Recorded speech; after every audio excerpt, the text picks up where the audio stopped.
Whammy.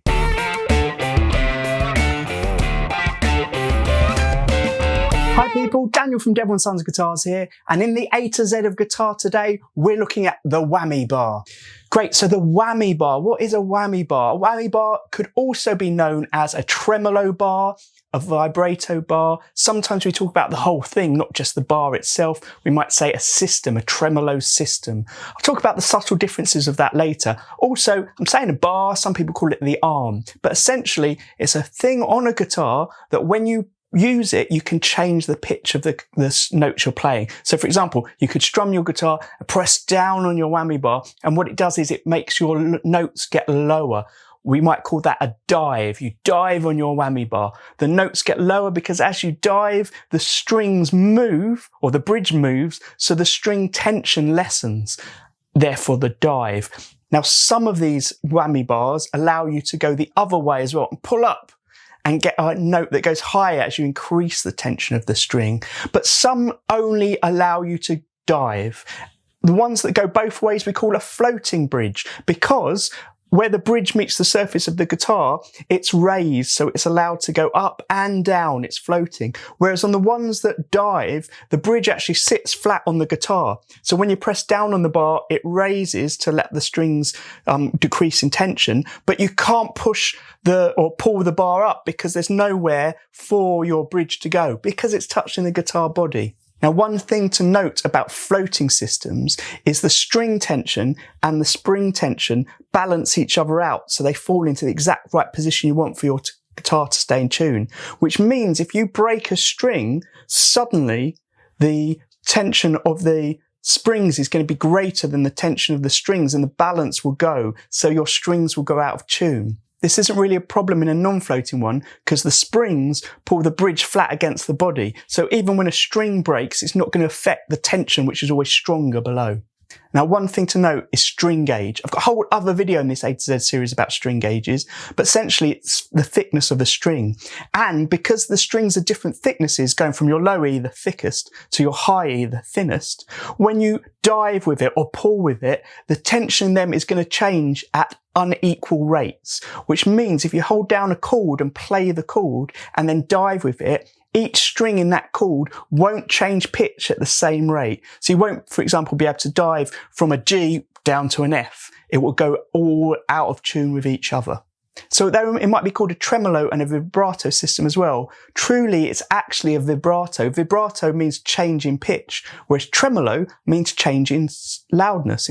But really, those words have become synonymous. They're totally interchangeable now. Vibrato, tremolo. In fact, when Leo Fender created his, he called it the tremolo system. I'll just point out the videos you see in the background come from my videos in the bridge series that I've made, where I look at different bridges. So I've got here the standard Strat bridge and also a Floyd Rose bridge. In those videos, I break down how they work, looking at all the little bits inside them, and also show you the best way to set up your guitar with one on. You may be surprised to know that the original tremolo system goes back to the 1930s with someone called Doc Kaufman who invented it, and it was popular on Epiphone archtop guitars. Essentially what he had was called the Vibrato system. The next big innovation was the Bigsby, and that was sort of brought along by Merle Travis, a country player who had a problem with the Vibrato system because it kept going out of tune.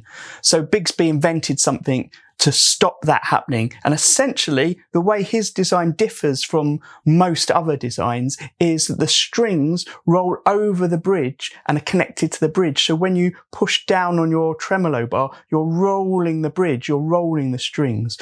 Whereas with the other systems like the Fender one, which came next, it goes through the guitar body and you've got a much more stable, long strength that's being pulled backwards and forwards via the springs. Because there's more springs on that kind of system, you've got a lot more pitch change that you can really offer by pushing and pulling your tremolo. When Fender first invented his, he did have floating ones, but he then went on to really finalize his synchronized version. The synchronized meant that it wasn't floating, you could just go down with it. And essentially it also meant that all the strings were held in place over the bridge and moved together at the same time, synchronized. Although it is absolutely possible to set up a system like that in a floating manner, as I explain in my video on the Fender Stratocaster bridge. So while I'm here, do you recognise this W behind me? In this A to Z series, for each letter in the alphabet, I've been showing a letter which is the start of a logo of a well-known guitar-related brand. And at the end of the month, the 28th of February 2021, I'll be putting up a video which goes through all of them, a bit like a quiz. So if you recognise it, take your guess, leave a guess in the comments, and stay tuned for that video for the answer. Fender's system came about in 1954, and I'm quite surprised to know that whammy, the term whammy, has been around since the 50s. So it is sort of related to that Fender style, even though we now really think of it in terms of the ones that go up and down, and in particular, the type of floating bridge which has a locking nut system. Now, we would probably know about the Floyd Rose. That was the first bridge like that. The Floyd Rose was invented in 1979, and there's been lots of versions since that they make, and licensed out versions, and innovative sort of other companies making versions based on the Floyd Rose. Essentially, a locking nut means just behind the nut on your bridge, where your strings go over and then down to the tuning pegs, there's the ability to clamp down on the strings. So once your guitar is in tune, you clamp down on the string at that end. The strings are also clamped down at the bridge end. So there's nowhere at all for them to give or go, which means when you let go of your tremolo, they go back into exactly the same position, therefore staying in tune, or at least having more tuning stability, because the more you dive with your strings and pull them, the weaker they're going to get over time. So that will cause them to go out of tune. Also, the more you do all of this, the springs on the back will get used and used and used, and their tension will slowly decrease, causing things to slightly go out of tune. So it's not perfect, but the really good ones are made and designed to allow for all of those elements to be very, very minimal. So it's really in tune. And this is in general what people call the whammy bar. It's really popular in heavy metal. Probably the most famous guitarist to use these and really drive them into the mainstream was Eddie Van Halen. Great, well thanks for watching. If you liked this video and found it interesting, please do share it on your different social media accounts. Sharing is one of the best ways of supporting me. I really appreciate it. I'm on Facebook, Instagram, Twitter, and of course YouTube. And anytime I mention or someone leaves a comment, I try my very best to reply.